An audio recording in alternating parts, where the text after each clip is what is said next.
नमस्कार मंडळी. येत्या 4 डिसेंबरला म्हणजेच गुरुवारी आलेली आहे दत्त जयंती. गुरुवार हा भगवान दत्तात्रेयांना समर्पित असणारा दिवस आहे आणि याच दिवशी ही दत्त जयंती जी आहे तर ती आलेली आहे. आणि तसेच हा मार्गशीर्ष महिन्यातील दुसरा गुरुवार सुद्धा आहे. आणि म्हणून यंदा 2025 मध्ये दत्त जयंतीला अतिशय दुर्मिळ योगायोग जो आहे तर तो निर्माण झालेला आहे. अतिशय 3 शुभ योग जे आहेत तर ते एकत्र जुळून आलेले आहेत. आणि म्हणून या दिवशी सर्वार्थ सिद्धी योग, राजयोग हा देखील निर्माण झालेला आहे आणि हे योग अतिशय शुभ मानले जातात. भगवान दत्तात्रेयांची जयंती ही दत्त जयंती म्हणून ओळखली जाते. महायोगेश्वर दत्तात्रेय हे भगवान श्रीहरी विष्णूंचेच एक अवतार मानले जाते. दत्तात्रेय हे ब्रह्मा, विष्णू आणि महेश या त्रिमूर्तीचे एकत्रित रूप आहेत आणि म्हणून या दिवशी त्यांची पूजा केल्याने हे तिन्ही देव जे आहेत तर ते प्रसन्न होतात. मार्गशीर्ष पौर्णिमा तिथीला मृग नक्षत्रावर प्रदोष काळात दत्तात्रेयांनी अवतार घेतला.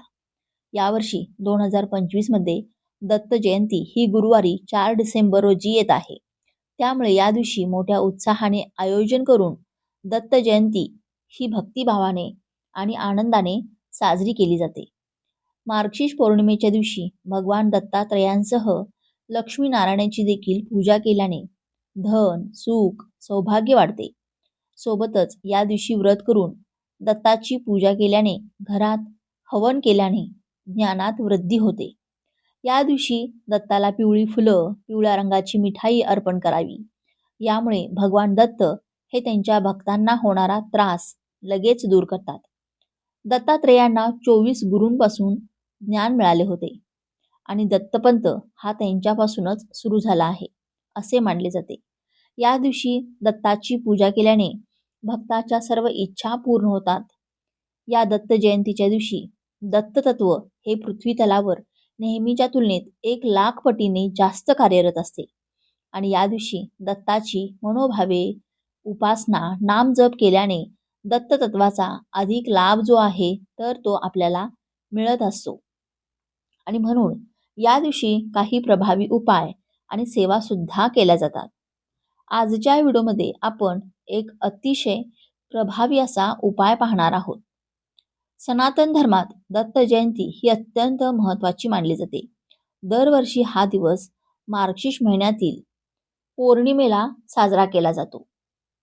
मार्गशीर्ष पौर्णिमेच्या दिवशी मृग नक्षत्रावर सायंकाळी दत्तांचा जन्म झाला आणि म्हणून त्या दिवशी दत्तांचा जन्म उत्सव सर्व दत्त क्षेत्रांमध्ये साजरा केला जातो. जे लोक व्रत करतात त्यांच्या सर्व मनोकामना पूर्ण होतात. तसेच भगवान दत्तांचा आशीर्वाद देखील प्राप्त होतो. या दत्त जयंतीचा प्रारंभ हा 4 डिसेंबर 2025 रोजी गुरुवारी सकाळी 8:37 होत आहे.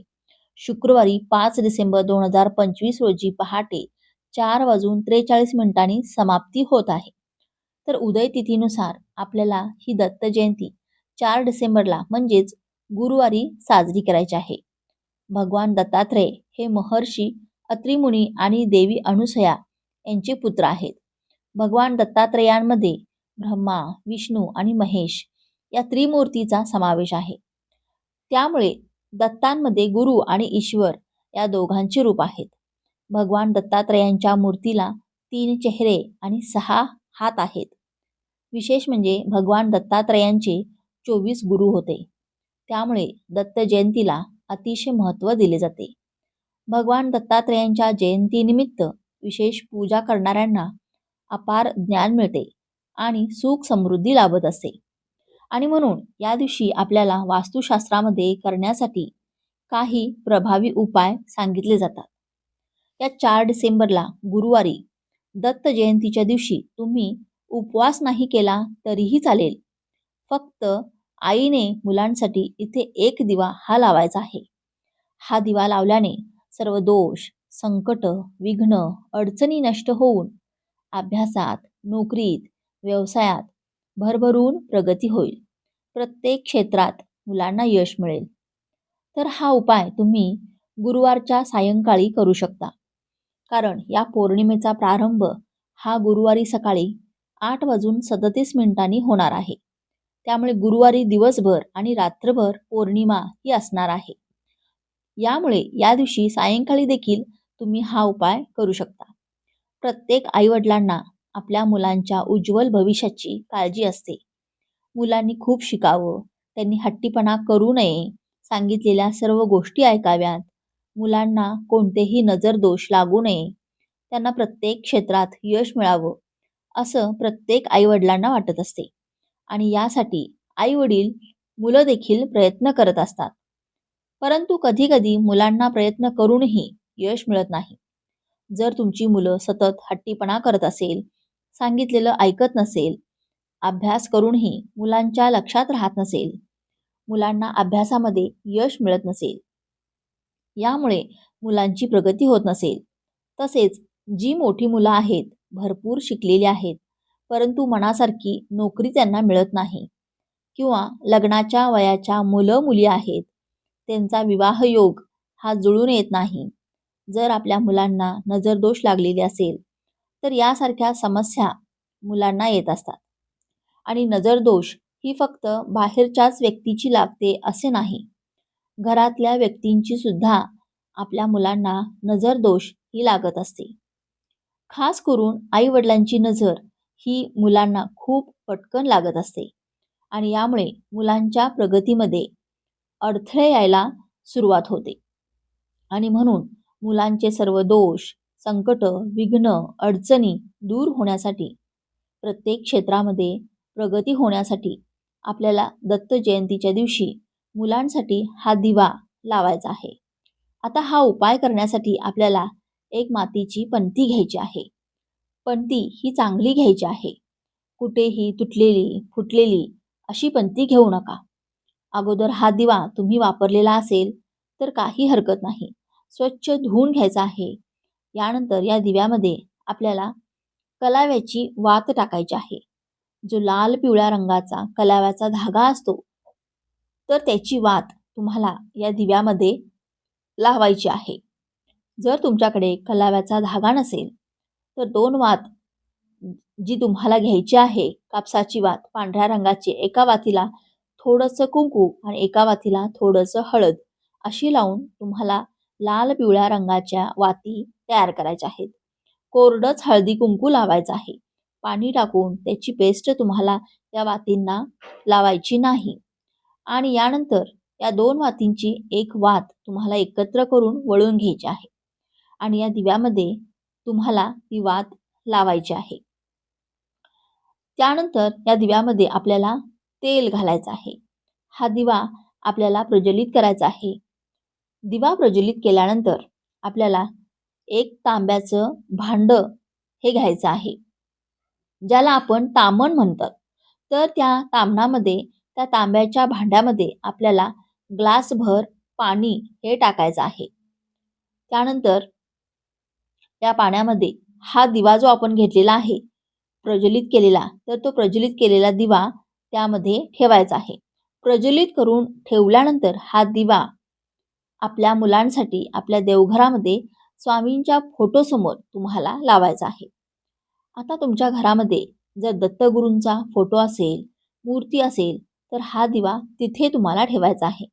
आणि नसेल तर स्वामींच्या फोटोसमोर किंवा मूर्तीसमोर हा जो दिवा आहे, तर हा आपल्याला ठेवायचा आहे. कारण दत्त महाराजांचा अवतार एक म्हणजे स्वामी महाराज आहेत. आणि म्हणून आपण हा दिवा स्वामी समर्थांच्या फोटोसमोर, मूर्तीसमोर देखील ठेवू शकतो. जर तुमच्या घराजवळ मंदिर किंवा स्वामींचा मठ असेल, तर तिथे जाऊन मंदिरामध्ये सुद्धा हा दिवा तुम्ही लावू शकता. परंतु या दिवशी मंदिरामध्ये खूप गर्दी असते. यामुळे तुम्ही घरच्या घरीच असा दिवा हा आपल्याला आपल्या मुलांसाठी लावायचा आहे. दिवा लावल्यानंतर दिव्याला आपल्याला हळदी कुंकू, अक्षदा, फुले, धूप, दीप, अगरबत्ती तुम्हाला ओवाळून घ्यायची आहे. आणि यानंतर तिथेच बसून तुम्हाला 108 वेळा दिगंबरा दिगंबरा श्रीपाद वल्लभ दिगंबरा या मंत्राचा जप करायचा आहे. तसेच श्री स्वामी समर्थ या मंत्राचा देखील तुम्हाला 108 वेळा जप करायचा आहे. 1 वेळा तारक मंत्राचे पठण करायचे आहे आणि मुलांसाठी तुम्हाला प्रार्थना करायची आहे. मुलांचे सर्व दोष, संकट, विघ्न, अडचणी दूर होण्यासाठी, त्यांना प्रत्येक क्षेत्रात यश मिळण्यासाठी तुम्हाला मनोभावे दत्तगुरूंना प्रार्थना करायची आहे. आणि यानंतर हा दिवा जर तुम्ही सायंकाळी लावला तर कमीत कमी रात्री 12 वाजेपर्यंत चालू राहील एवढं तेल त्या दिव्यात तुम्हाला घालायचं आहे. आणि जर सकाळी लावला तर दिवसभर हा दिवा चालू राहील एवढं तेल त्या दिव्यामध्ये तुम्हाला घालायचं आहे. दिवा लावून झाल्यानंतर ना तुम्हाला मुलांना सुद्धा त्या दिव्याला नमस्कार करायला सांगायचा आहे. तर असा हा एक दिवा तुम्हाला दत्त जयंतीच्या दिवशी मुलांसाठी लावायचा आहे. आता हा दिवा दुसऱ्या दिवशी तुम्हाला काय करायचं आहे, याखाली जे पाणी असणार आहे तर ते पाणी तुम्हाला मुलांच्या अंघोळीच्या पाण्यामध्ये टाकायचं आहे. आता हे जे पाणी आपण मुलांच्या अंघोळीच्या पाण्यात टाकल्यानंतर काय होईल, तर हे पाणी आपण जे मंत्रजप केलं होतं यामुळे ते अभिमंत्रित झालेलं आहे. तारक मंत्राचे पठण केलं होतं यामुळे आपल्या मुलांचे रक्षण होणार आहे. आणि मंत्रजपामुळे या पाण्यामध्ये सर्व सकारात्मक ऊर्जा ही सामावलेली असते. स्वामींचा, दत्तगुरूंचा आशीर्वाद या पाण्यामध्ये उतरलेला असतो.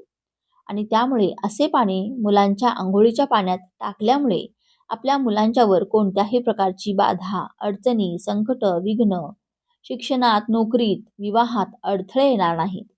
आणि आपल्या मुलांची प्रत्येक क्षेत्रामध्ये दिवस रात्र प्रगती होत राहील.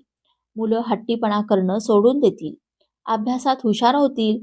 मुलांच्यावरती कोणती नजर बाधा लागलेली असेल, वाईट शक्ती असेल तर ती सुद्धा संपूर्णपणे नष्ट होईल आणि मुलांची प्रगती होण्यास सुरुवात होते. हा दिवा तुम्ही स्वच्छ करून, वापरलेला दिवा तुम्ही स्वच्छ करून पुन्हा वापरायला घेऊ शकता. तर असा हा एक दिवा तुम्ही दत्त जयंतीच्या दिवशी मुलांसाठी नक्की लावा. आपल्या वास्तुशास्त्रामध्ये सांगितलेला हा उपाय आहे. प्रत्येक आई वडिलांनी दत्त जयंतीला मुलांच्या प्रगतीसाठी, यशप्राप्तीसाठी हा उपाय नक्की करा. तर हा महत्त्वपूर्ण व्हिडिओ तुम्हाला कसा वाटला? व्हिडिओतील माहिती उपयुक्त वाटली असेल तर व्हिडिओला एक लाईक नक्की करा आणि चॅनेलला सबस्क्राईब करून आम्हाला प्रोत्साहित करा. तसेच आपण सर्वांनी हा व्हिडिओ संपूर्ण पाहिल्याबद्दल आपणा सर्वांचे मनःपूर्वक आभार. धन्यवाद. श्री स्वामी समर्थ. श्री गुरुदेव दत्त.